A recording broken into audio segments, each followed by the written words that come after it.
Hello, my name is Kris Oldland. I'm the Editor-in-Chief of Field Service News. Today I'm really pleased to bring you the first of 4 excerpts from a recent video presentation I put together with John Hunt, Managing Director for EMEA for Astea. The presentation was centred around some research that Astea had worked with WBR to undertake that looked at some of the key trends amongst service-centric manufacturers. The full presentation has been made available to fieldservicenews.com subscribers already. However, if you are a field service management professional, you may well qualify for a complimentary industry subscription. And if you complete the link below to apply for your subscription, we will send you a copy of this full presentation, and you can access that either by downloading the file or watching it online for exclusive access to Field Service News premium content. And so in this first excerpt, John and I discussed the findings that revealed that whilst a sizable number of manufacturers remain very much product driven in terms of revenue, the research actually revealed that 3/4 of companies are seeing service revenues increase, whilst almost half are seeing product revenues decline. So let's have a look. Okay, so John, let's have a look at the first pieces of these data that I've pulled out then, because there's some really great insights across the whole report. This was the one that leapt out at me, and I had to put it right at the front here. 37% of organisations that were in the response set of the survey stated that they're mostly or entirely product sales driven, but 75% claim that service revenue has actually increased over the last 5 years, and 45% are stating that revenue, we're talking about product revenue. Now, the first thought that came into my mind is this might be indicative that we're very much starting to move into a world of servitization, advanced services, things that we've been talking a lot about at Field Service News for the last couple of years, and that seems to be happening at a greater speed now. I mean, what's your thoughts on that? I believe that statistically, I think we've reached the tipping point. Anecdotally, and just based on the profile of the opportunities that we're currently engaged on with our prospective clients and some of our existing clients, that especially in the last year, it tells me the same. More and more manufacturers of products are either building or transforming their own services model, and that remains surprisingly manual in a lot of areas, or they're owning that services opportunity and they're outsourcing it to third parties that specialize in that service models. Now, early adopters, they're thriving in the top quartile of revenue, profit, customer loyalty, and they're continuing to improve and fine-tune their services model, or their partners are fine-tuning their services model. I guess I could use the analogy, if they were a Formula One racing team, they're fine-tuning their car, they're repetitively finding themselves in the pole position, and they're just continuing to improve on how they're finishing each and every race, winning a lot of those races. The fast followers, their cars are on the tracks. They're making those adjustments to win more and more of those races. And then you got the laggards. And some of those folks are just now designing their car. It's still in the garage, not even on the track. And I'm frankly concerned for some of those laggards, given how far ahead the competition is. And the competitive advantage that we're seeing companies that are embracing advanced services, like you mentioned, not just greater profitability, not greater efficiencies, but it's also that stickiness. And I still, as somebody who writes for a living, I really need to try and find a better word than stickiness, but it's the one that comes to me, is that customer loyalty, isn't it?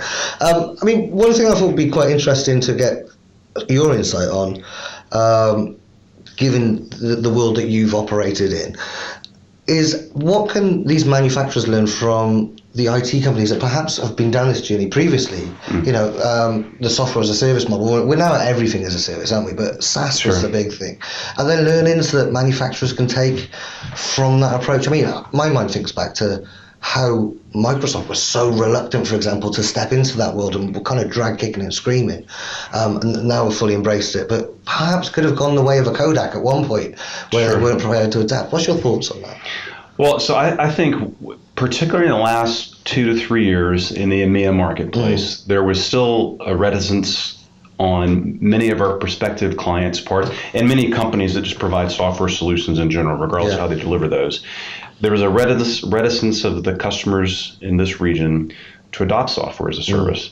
And I think there's a few things that have changed, and there's in the software world, and I think there's a lot of applicability to the manufacturing world and the service of those products.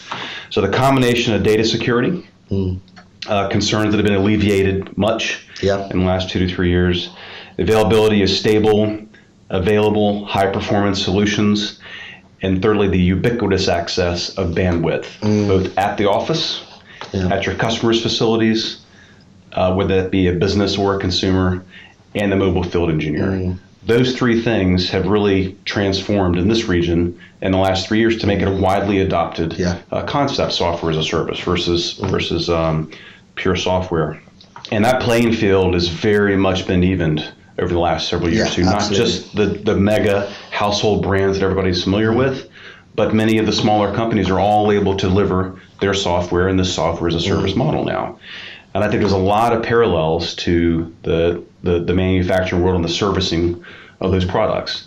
Data security, ubiquitous bandwidth at the office, at the client's facilities, or at the customer's or the consumer's home, and with the mobile field engineer, security, and lots of solution providers have various parts of that solution that they're able to offer in a software as a service, just like Astea does. And then you've got companies like Astea that offer the entire service lifecycle. The opportunity for service providers to adopt our solutions in a software as a service model across the entire suite, the entire umbrella of what we offer. Yeah, it's interesting because it feels that almost a lot of the obstacles, especially towards software as a service and then companies moving towards connected field service and this thought process that comes with servitization, a lot of the barriers, it feels like what were barriers 3 years ago, we were just pushing against open doors, like you say, ubiquitousness of various connectivity. You know, the concepts around cloud security that have just disappeared because it was new, but we didn't really understand it. And it was a case that we put forward quite a lot of, look, a company like Azure or Amazon are going to, it's far greater danger for them as a cloud provider to have a security weakness, and they've got bigger pockets than any company. Even your GEs of the world haven't got as big pockets as your Amazons and your Microsofts in terms of providing cloud security. So it's interesting you reference that because it does feel that we've hit that tipping point. Looking at these numbers here, you know, the decline in product revenue, the increase in service revenue, am I perhaps egging the pudding too much? Is it a bit too hyperbolic to say that companies that don't embrace a service-centric revenue model now leave themselves open to complete competitive disadvantage? Those laggards, are they really kind of in quite a bit of danger unless they kind of start focusing on service-centric revenues? Well, yeah, I think so. To go back to my other analogy, I wonder if some of those companies will even finish the race. Yeah. I think it's very challenging for these manufacturers to find and develop and retain the right talent to build their products in a very differentiated way in the first place. Add on top of that the challenge to do the same with servicing those products and developing those competencies. It is an incredibly intricate skill set that's required to do that, to build customer loyalty and a fan base of raving fans, not just people that are accepting of the product, but also accepting of the service and what I like to call the extra mile.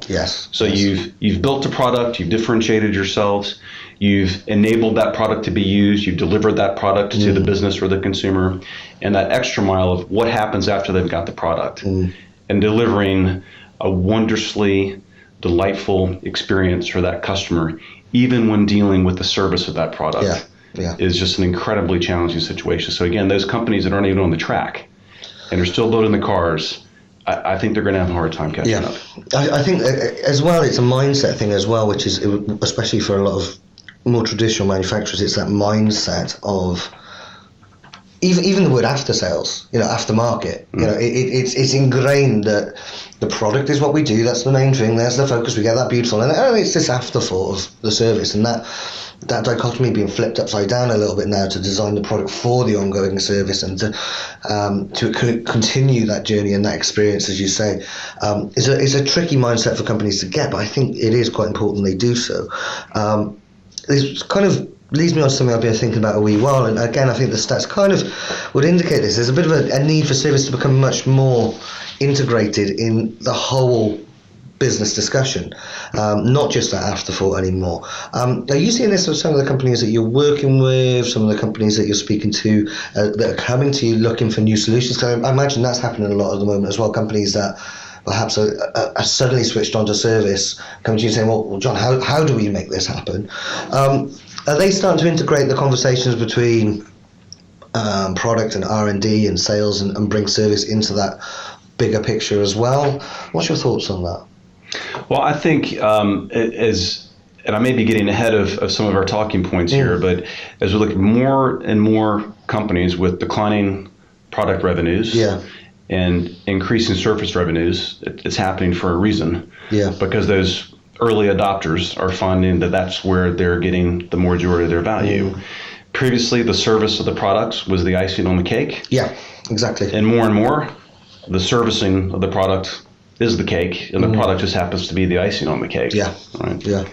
And not only delivering a wondrously delightful customer experience when they buy that product, but again, I keep referring to what I think of as that extra mile.